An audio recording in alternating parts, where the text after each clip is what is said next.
কাল বাংলার ধুলোমাটি মাখা বীরভূম সংস্কৃতি বাহিনীর বেহুলা লক্ষিন্দর পালা নাটকের প্রশংসায় স্নাত হয়ে আজ খোলা মনে সকালবেলা বেরিয়ে পড়েছি কায়রো সিভিলাইজেশন মিউজিয়ামের উদ্দেশ্যে।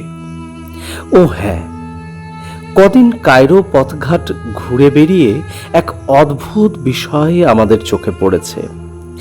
গোটা কায়রো শহরের সব ঘরবাড়ি, এমনকি হালামুলের ফ্ল্যাট পর্যন্ত মরুভূমির আশ্চর্য ধূসর রঙে সাজানো। সারা শহর যেন এক আলো আঁধারি ইতিহাসের রহস্যে আবৃত। আমরা এসে পৌঁছেছি the national museum of Egyptian সিভিলাইজেশনে। 5000 বছরের বর্ণময় ইতিহাস এখানে একত্রিত হয়ে আছে আধুনিক মানুষের চোখে ধরা দেবে বলে। টিকিট কেটে ঢুকে পড়লাম মিউজিয়ামের মধ্যে। আমরা সবাই এতক্ষণে টিকিট পেলাম, এবার যাচ্ছি মিউজিয়ামের দিকে।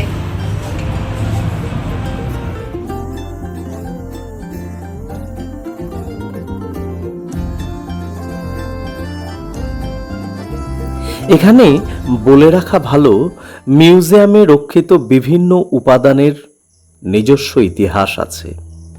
এই ইতিহাস যদি আমরা না জানি, তাহলে উপাদানগুলির ঐতিহাসিক মূল্যকেও অনুধাবন করা যাবে না। বিশেষত মিশরে নানা সময়ে শাসন করেছে পৃথিবীর নানা দেশ, ফলত পৃথিবীর নানা দেশের সভ্যতায় সমৃদ্ধ হয়েছে মিশর। ফেরাওদের একটা বর্ণময় যুগ তো ছিলই। সেই যুগের শেষে আমরা দেখছি যে আলেকজান্ডার পদার্পণ করছে মিশরে। ফলে মিশরে গ্রিক সভ্যতা সংস্কৃতির নিদর্শন ছড়িয়ে রয়েছে। তার উপরে রোম, বাইজান্টাইনের যে সাম্রাজ্য, তার সাথে জুড়ে গেছিল মিশর। এবং পরবর্তীকালে ধর্ম এবং সংস্কৃতিতে ব্যাপক প্রভাব পড়েছে আরবের। আধুনিক পৃথিবীর ইতিহাসে আমরা দেখতে পাই মিশর দখল করছে নেপোলিয়ন বোনাপার্ট। বলা ভালো, মিশরের এই যে প্রাচীন ইতিহাস, তা উদ্ঘাটনে নেপোলিয়নের প্রভাব সর্বাধিক। এবং সবশেষে ভারতবর্ষের মতো এই মিশর দখল করেছে ইংরেজরাও। 1953 সালে মিশর স্বাধীন সার্বভৌম দেশ রূপে আত্মপ্রকাশ করে। বিভিন্ন সময়ে বিভিন্ন সভ্যতার পোশাক, গহনা, সাজসজ্জা, খাদ্যের সম্ভার এক এক সময়ে এক এক রকম হয়েছে মিশরীয়দের। আর সেই সম্ভার রাখা আছে এই ঐতিহাসিক সংগ্রহশালায়।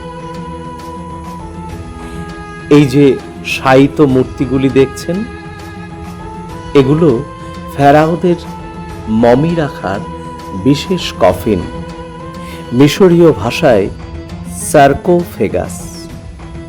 এই সার্কোফেগাসের মূর্তিগুলি দেখলে আপনি ফেরাওদের সম্পর্কে অনেক তথ্য জানতে পারবেন।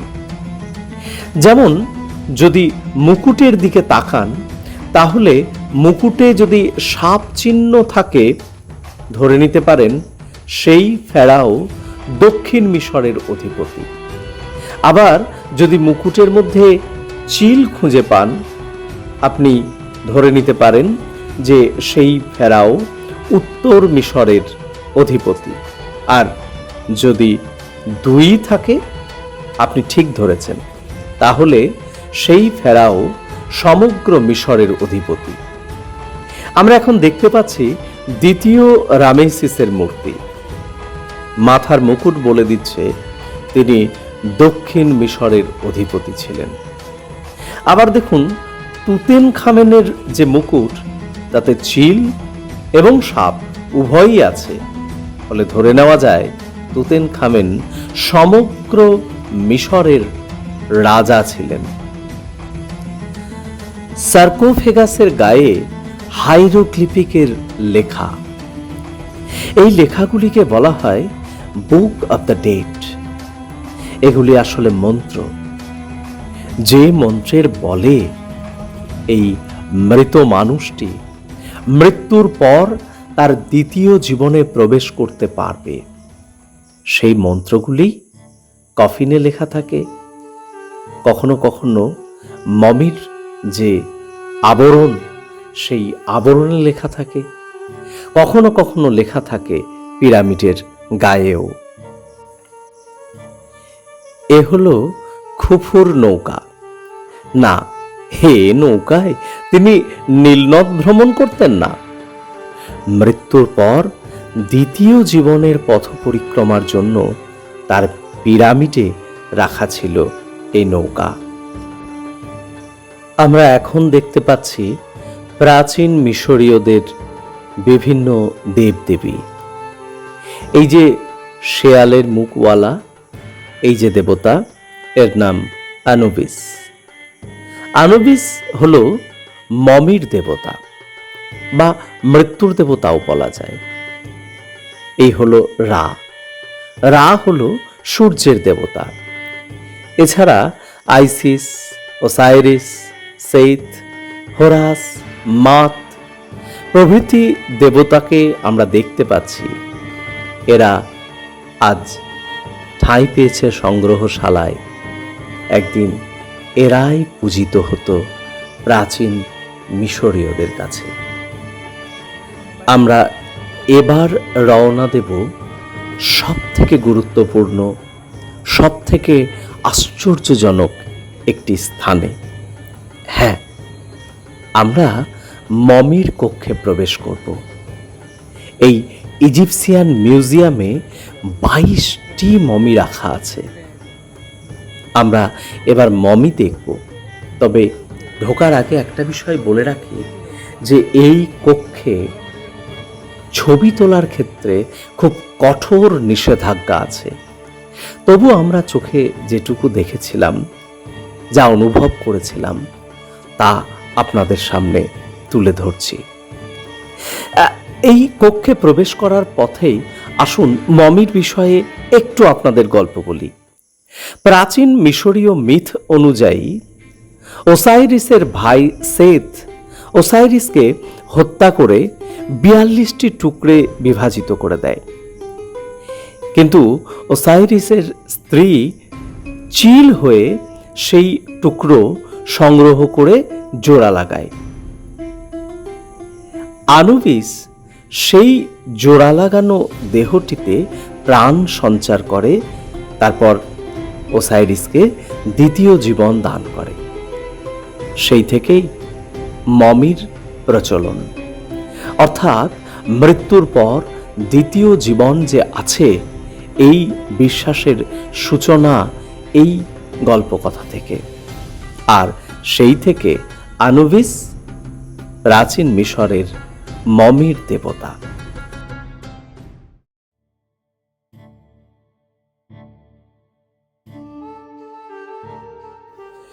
আমরা প্রবেশ করছি মমি সংরক্ষিত কক্ষে। এক অপার বিস্ময়। 5000 বছর ধরে মানুষ এমন করে ঘুমিয়ে থাকতে পারে। অবিকৃত তার চুল, নখ, দাঁত, ত্বক, আশ্চর্য।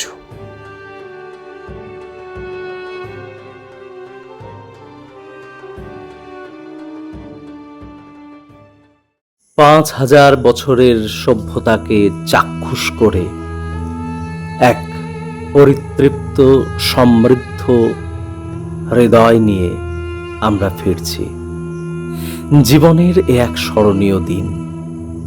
একটি দেশের সুপ্রাচীন সভ্যতার এমন পর্যায়ক্রমিক উপাদান সংরক্ষণ পৃথিবীতে খুব কমই আছে বলে শুনেছি। মিশর যেন অতীত ইতিহাসের রহস্যে আমাদেরকে আবিষ্ট করে রেখেছে। তবে এই আবিষ্টতা এখনো বাকি আছে। একদম আবিষ্টতায় বুঁদ হয়ে যাওয়া সে আগামীকাল। হ্যাঁ, খুফুর দ্য গ্রেট পিরামিড দর্শন। কাল আমরা যাব গিজায়, দেখব খুফু, খাফরে কিংবা ম্যানকৌরের পিরামিড। আপনারা যারা আমাদের সাথে মানস মিশর ভ্রমণে সবসময় আছেন, অবশ্যই কাল আমাদের সঙ্গে থাকবেন। কাল আমরা পৃথিবীর সপ্তম আশ্চর্যের অন্যতম অবিস্মরণীয় এক মানব কীর্তি পিরামিড দেখব।